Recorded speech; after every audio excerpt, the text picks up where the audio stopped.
Hey Woodturners, I'm Captain Eddie Castellan. Recently you joined me and we shaped this piece of poplar up to hollow it and make a decorative piece out of it. We shaped it, we put it on a glue plate, wait, we drilled a hole in it. We put it on a glue block. We shaped the back, we shaped the front, we've got it running, it's true, it's registered, it's ready for hollowing. This time, we're going to go ahead and use a gizmo. That's what it's called, a gizmo. All you got to do, you know it, watch. Now, if you've ever seen me hollow before, you do know part of the drill is I drill. I drill the center part out because I don't like working to a crossover point. So, I know the depth of my cutter, my drill. I'm going to go right down through the center here. And I am going to take the center out.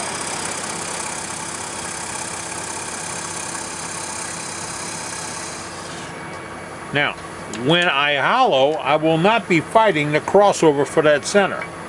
But getting in here right now with any type of tool is going to be a little awkward. So I'm going to open this up a little bit.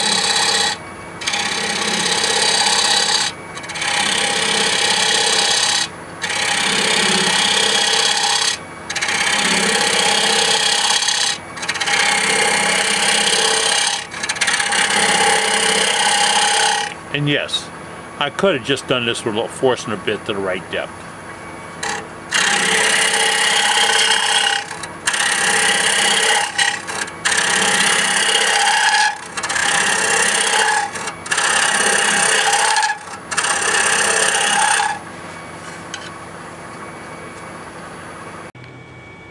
Please allow me to take you on a quick tour of the gizmo.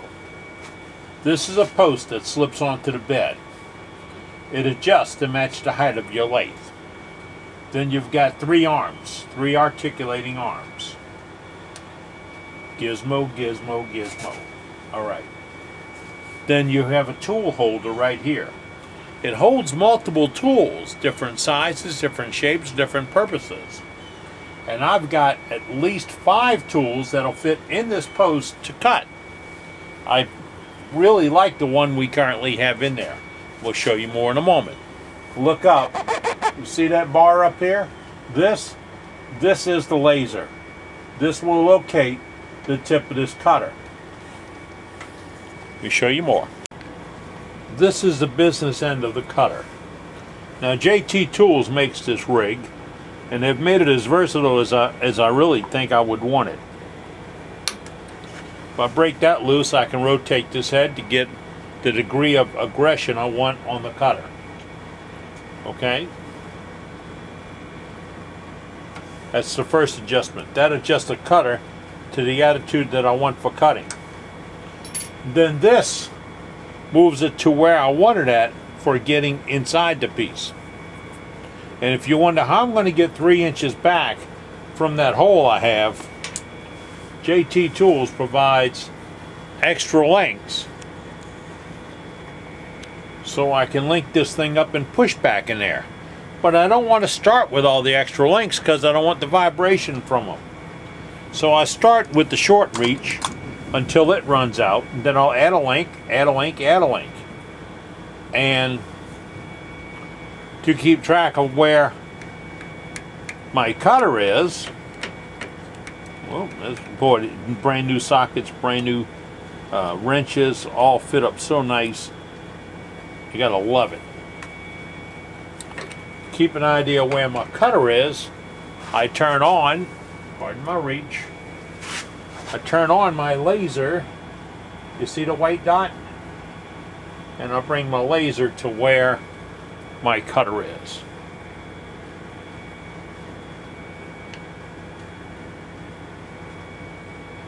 And if we're roughing in, I'm going to run it about the center of the cutter,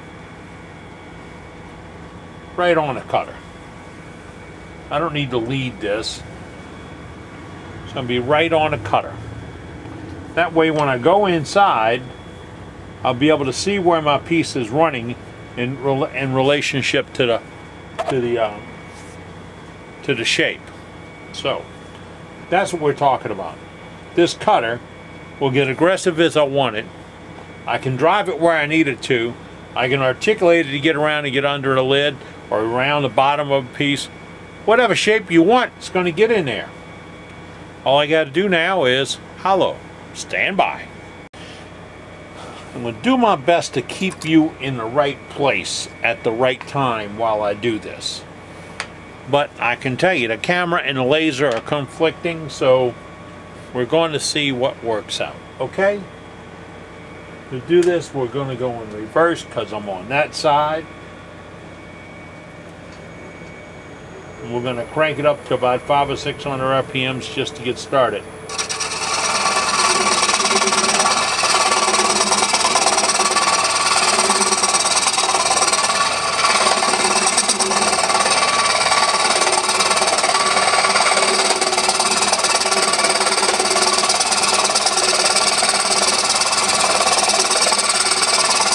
Yes, you think we should get a little more aggressive? Not really. You'll get a catch early on until you get all the insides homogeneous.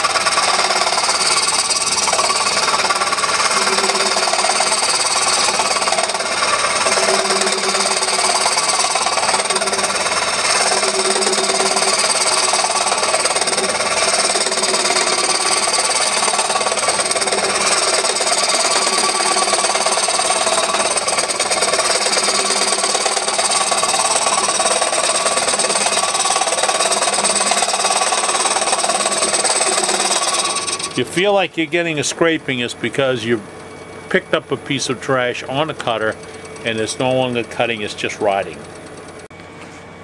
I just added another link here at the cutting bar. We were directly to the bar. I added a link that is a 1-inch link. And that'll allow me to bring the piece, the cutter, further up underneath this head and get further back in there. I'm going to take it about a ½ inch to 1 inch at a time, changing lengths. That way I don't pick up any vibration I don't need, and I can still get through this fairly small hole. All right?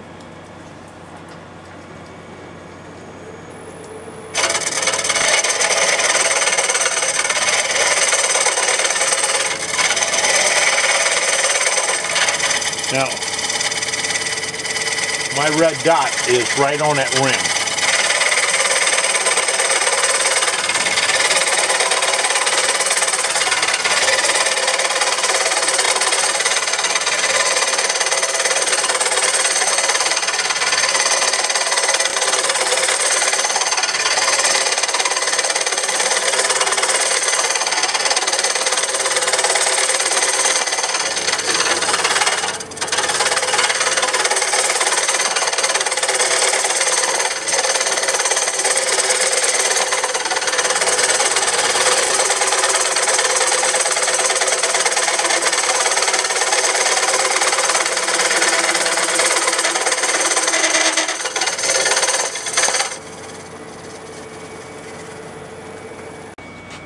I can look at that monitor back there and I can see my dot running on the outside. Now if it's not convenient for you to be watching over there and you need to be watching over here, you'll be running in forward, turn your cutter around so you can see it. But the way I've got my camera set up, I can go ahead and watch this. Nifty, huh? As I'm ready to continue on, I've now set a little bit of a 90 on this. Reach by you here. I've got the laser misset, so I'm going to relocate the laser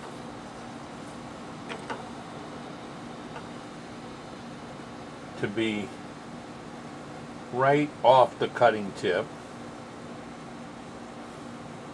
about center.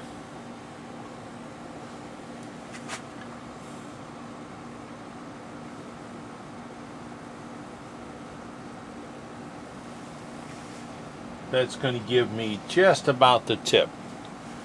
Now I can go in here and start clearing out some more of this bottom wood that's way down on this corner and get that out the way. This corner is going to be the hardest part to get to.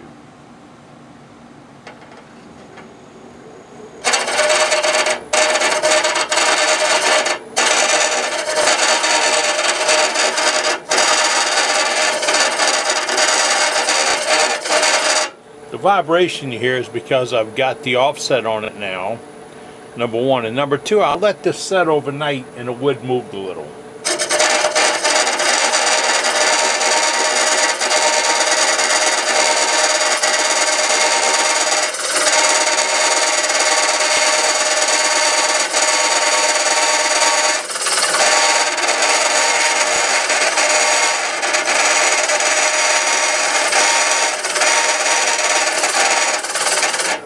I'm going to run out of cutting tip, which means I got to add a link or move something. Now, with straightening the knuckle out and everything else, I'm doing really good up in here. As far as I can put my finger in, it's all really nice, except right underneath this lid. And I left some of that thick.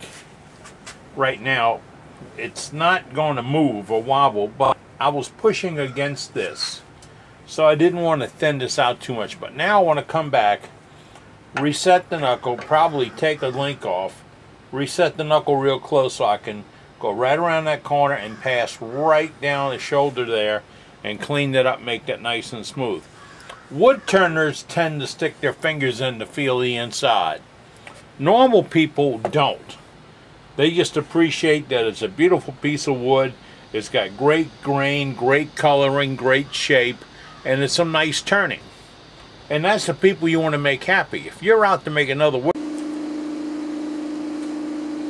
I put it together and I looked at color matches and grain matches. I'm going to do pretty good right here. And I'm putting that line there because I want to come back to that when I'm gluing it up.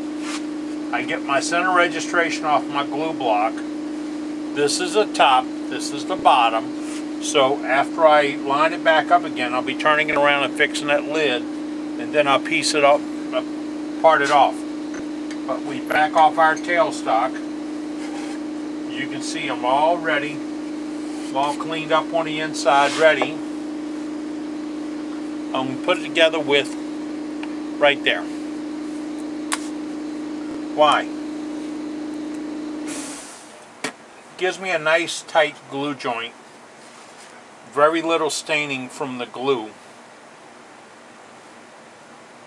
I don't like the Gorilla Grip stuff and all that.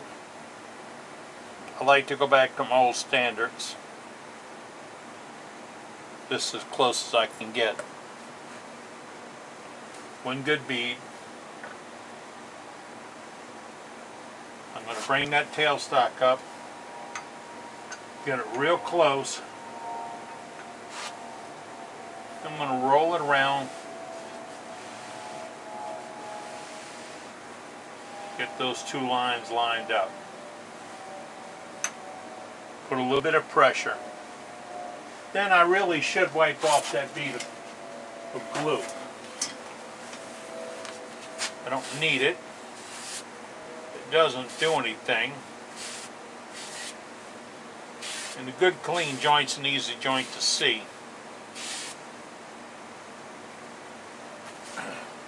So I'm going to stick with this. Now, I am of the school that says glue cures. With that in mind, it's going to sleep overnight while I sleep overnight. Tomorrow we're going to come back and scrape this thing, get it cleaned up, and turn it around. I think we'll fix the lid before we do some staining. We're going to do some staining on this one. Alright, see you in the morning. Wood turner happy. You're out for disappointment. Because you can hand somebody any kind of a piece, as beautiful as you think it is, and say, what do you think of it? And they'll often be able to come up with a negative comment. So, the problem I have with galleries at clubs, sometimes the gallery people believe it's their job to find something wrong. when actually it's just their job to critique the piece, right, wrong, or indifferent.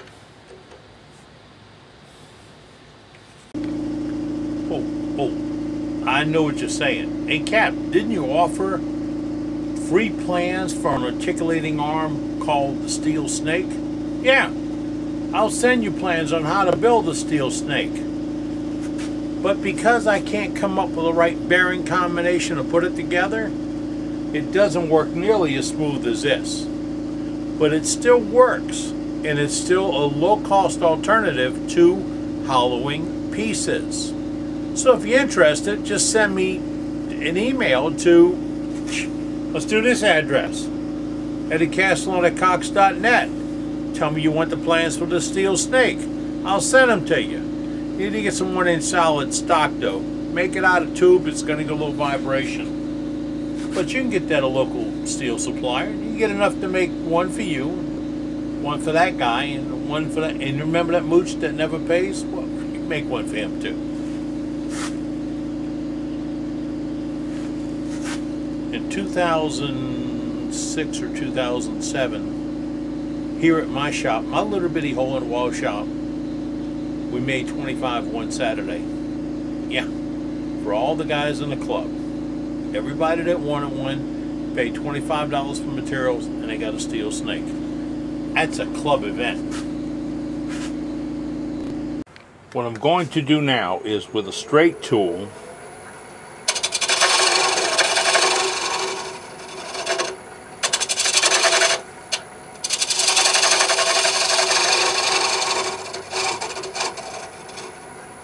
I'm going to clean up the bottom.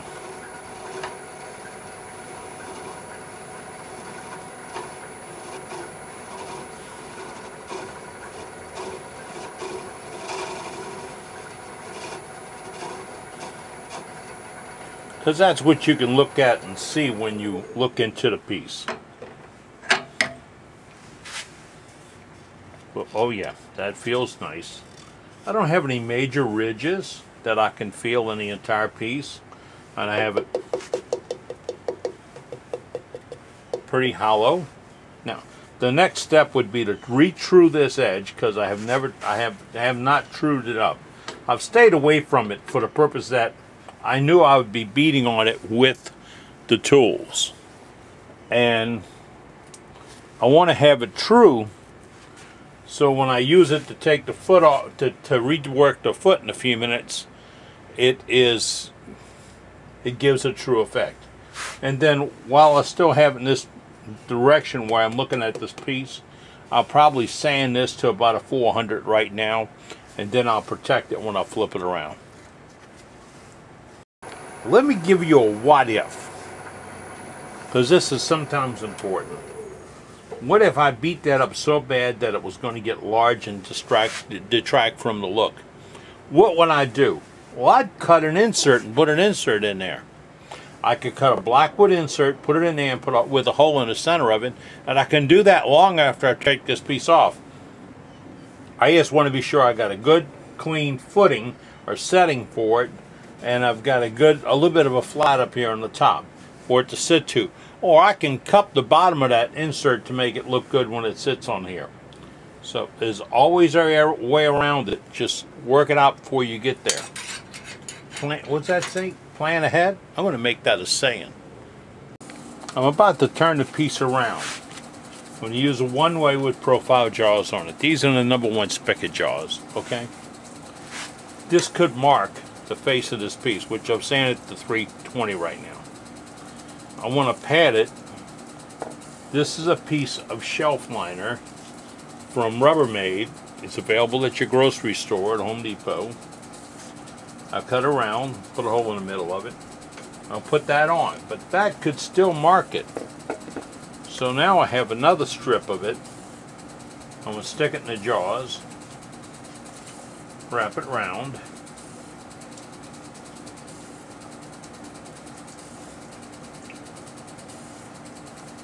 Make a little protector for the jaws. Then when I put the piece on, I'm not touching wood to metal anywhere. I'm going to put a little bit of pressure on it. You got to remember it opens to tighten it up. You got to remember it. I don't remember it. Once you get it open enough to not move, remember that. We're going to go back for that center again. I'm going to bring up our tailstock, put just a little bit of bitty pressure on it, loosen up on this, and then snug it down again.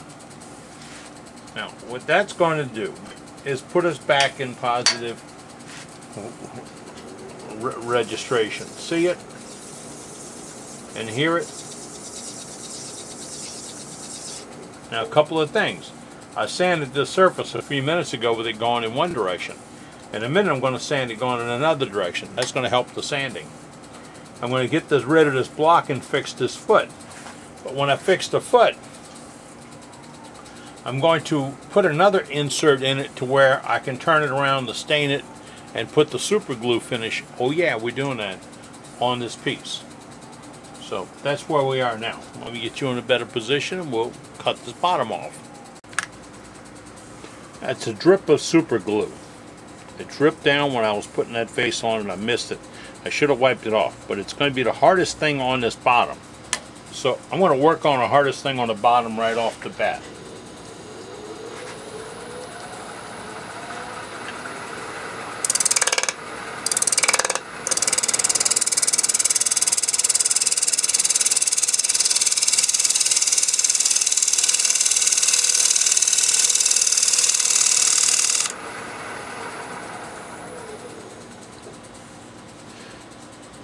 Okay, that's gone and I can sand this for a good match. I want to fix the foot.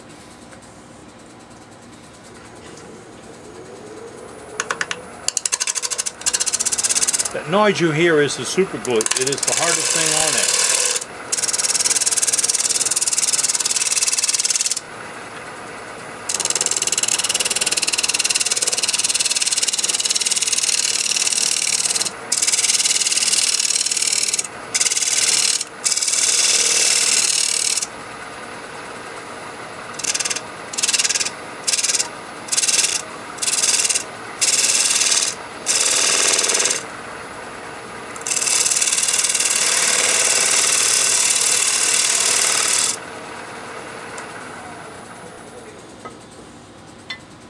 Now I'm sure I've got that cleaned up nicely. I don't feel a transition. If I feel it, I got to get rid of it. I don't see a transition because fresh cut wood and sanded wood. I'm ready to take the foot off. This is critical in that if I muscle it off the wrong way, I could jam it, pop it, and damage the piece because this is very thin on the bottom. So we're going to go at it with a good sharp D-way parting tool. I'm going to stroke a little edge on the end of it.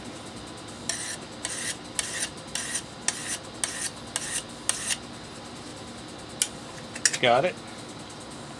Nice and sharp. I'm going to cut this, but I can't get you in a position to show you, but I'm not going to cut it right at the piece. I'm going to cut a little bit back from it because then I can play with the width of it and keep it from jamming.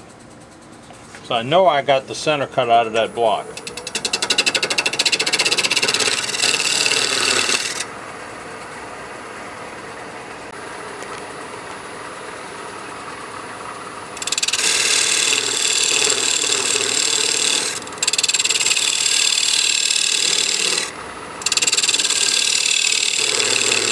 All total, that's going to be about double the width of the tool.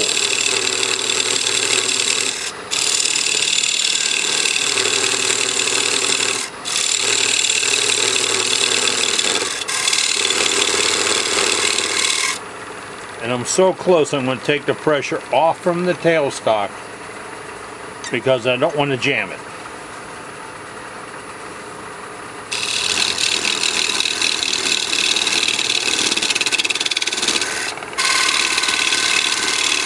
I'm getting a vibration. Vibration says, yes, I am moving. I was not tight enough.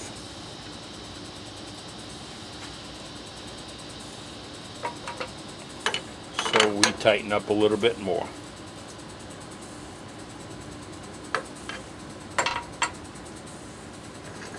Better.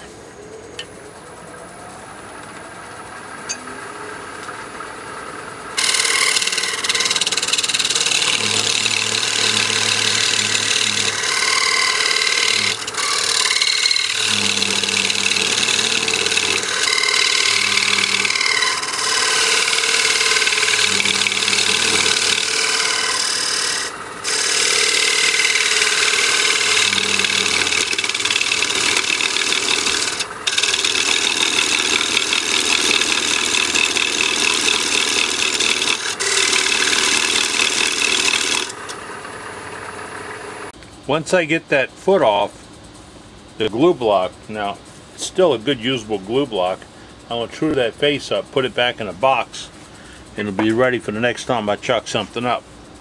Right now I'm going to remove a little bit of this rough in the middle, and then I'm going to put a soft touch up to it to hold it while I finish up the shaping. Why? Because I don't want to break it.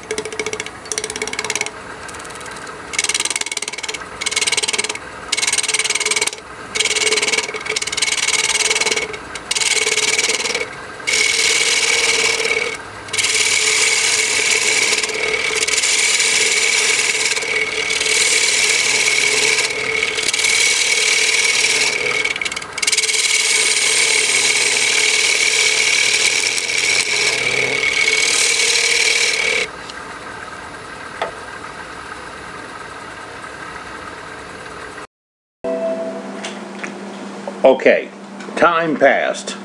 I cannot find the clip that I shot when I finished this piece. It showed that I put a foot on it, and I turned it around, and I'm ready to stain it, seal it, and put a CA finish on it.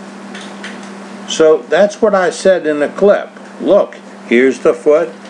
It's ready to turn around, and when you join me again, in the next one, number 194, I'm going to show you how to finish this piece off. Now that I've said that, let's get out of here, because I'm done making shavings, at least for today. See you soon.